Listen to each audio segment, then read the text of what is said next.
Hello po, magandang tanghali para sa inyong lahat at welcome po sa ating Midday Boost program. At ngayon po ay araw ng Wednesday. At tuwing Wednesday, tayo po ay nagfo-focus para sa ating spiritual life. And every Wednesday, di ba, pinag-uusapan natin na maging miyembro tayo ng katawan ni Kristo. And kung hindi pa po kayo naka-attend kanina sa meeting natin ng 9 a.m. at 11 a.m., meron po tayong meeting pa ng alas 3, meron pa tayong meeting ng alas 9 ng gabi. And mamayang gabi meron ring online, so kung wala kayong opportunity na mapanood yung online meeting natin nung kaninang 9 a.m., so pwede nyo pong mapanood mamaya sa English, 9 p.m. As you know, nasa faith pa rin po tayo ng It is written. Isang purpose na magpapalago ng ating spiritual na buhay. And then I keep on repeating para sa inyo na ang dalawang pinaka-importanting gawin sa pagsisimula ng araw is una, kausapin mo yung Diyos. Pangalawa, kausapin ka ng Diyos. That's the reason why we even gave you itong bookmarker na ito. And every day, di ba, dapat nagpipray kayo sa simula pa lang ng araw ninyo. Alam ko po, karamihan sa inyo, you have a very busy schedule. But even though you have a very busy schedule, do not forget pa rin to prioritize yung pinaka-importante. Ulitin ko, dalawang bagay. Sulat nyo po dyan sa comment section, dalawang bagay, okay? Kausapin ang Diyos at kausapin ng Diyos. Magkaibang bagay yon, pero dalawang pinaka-importante. And talking about kausapin tayo ng Diyos, we are talking about yung day number 21. Really, can you imagine that? Day 21 na. And ang topic natin for today is yung pagkilala. Sa English, acknowledgement.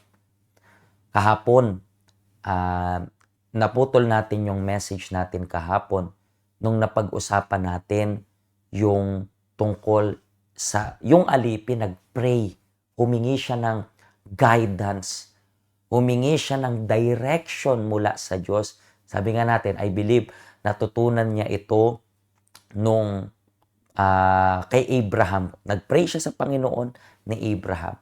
And still, nasa topic pa rin tayo na naghahanap yung alipin na to ng mapapangasawa ni Isaac. And kung hindi nyo po napanood yung Monday na episode natin, please, I would encourage you to check yung Monday episode natin. We even did yung program namin together with my wife kasi we were talking about yung importance ng love life. So, balikan nyo lang po. Ulitin ko, kung hindi nyo po napapanood yung mga previous episodes natin sa Facebook, pwede nyo rin pong panoorin sa ating YouTube. Okay? UCKG Hong Kong. And then, punta lang po kayo sa playlist. And then, i-check nyo po doon. Nakikita nyo po ba?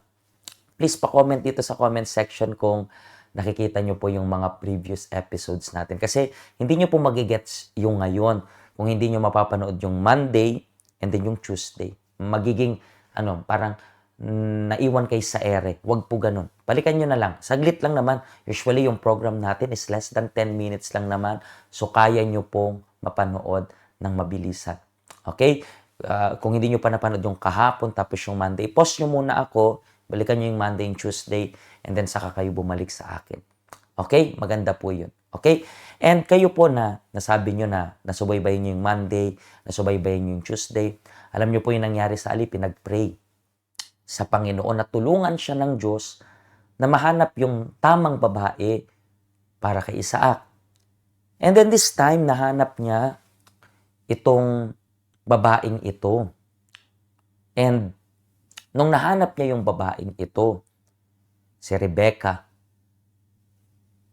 nakausap niya yung parents ni Rebecca. And then talking about yung nag-uusap sila. Tingnan natin yung conversation dito. Sa verse 34 na tayo. Sinabi nyo, alipin ako ni Abraham. Pinagpala ng Panginoon ang aking amo at napakayaman na niya ngayon.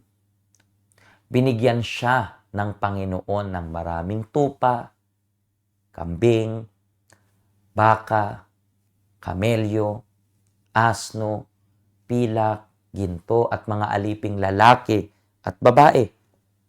Kahit matanda na ang asawa niyang si Sarah, nagkaanak pa rin siya. Ang anak nilang lalaki ang siyang magmamana ng lahat ng ari-arian niya. So, dito makikita niyo po sa conversation, yung pinapakilala niya si Isaac, and then yung si Abraham, pinakilala niya na hindi lang mayaman, hindi lang basta masagana yung amo ko. Diyos yung nagpasagana sa kanya. Anong tawag nun? Acknowledgement. Meron po akong tanong sa'yo, na-acknowledge mo na po ba yung Diyos kaninang pagkagising mo? Nagpasalamat ka na po ba sa Diyos nung nasabi mo, O Panginoon, ikaw yung reason kung bakit buhay pa ako ngayon? Nagawa mo na po ba yan? Baka hindi.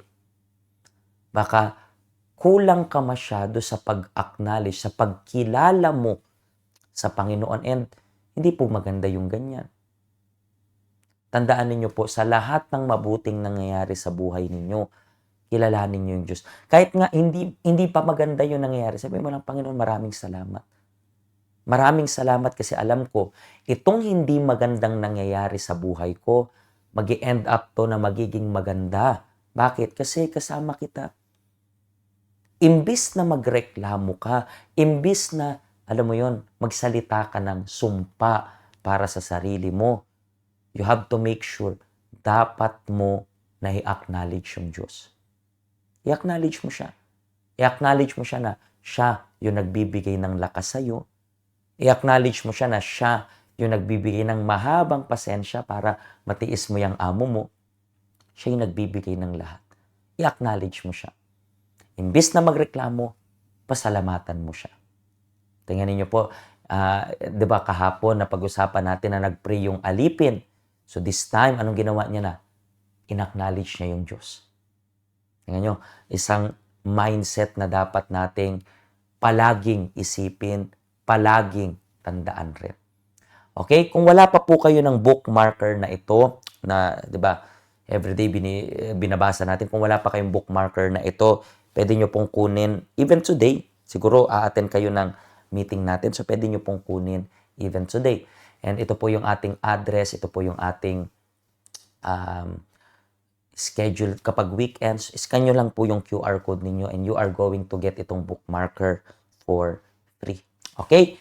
Mga kaibigan, pagpalain po kayo ng Diyos. And bukas Thursday, meron na naman tayong panibagong topic na pag-uusapan. Okay? Panibagong topic, what I mean is ipagpapatuloy pa rin natin itong topic na ito. Okay? Pagpalain po kayo ng Diyos.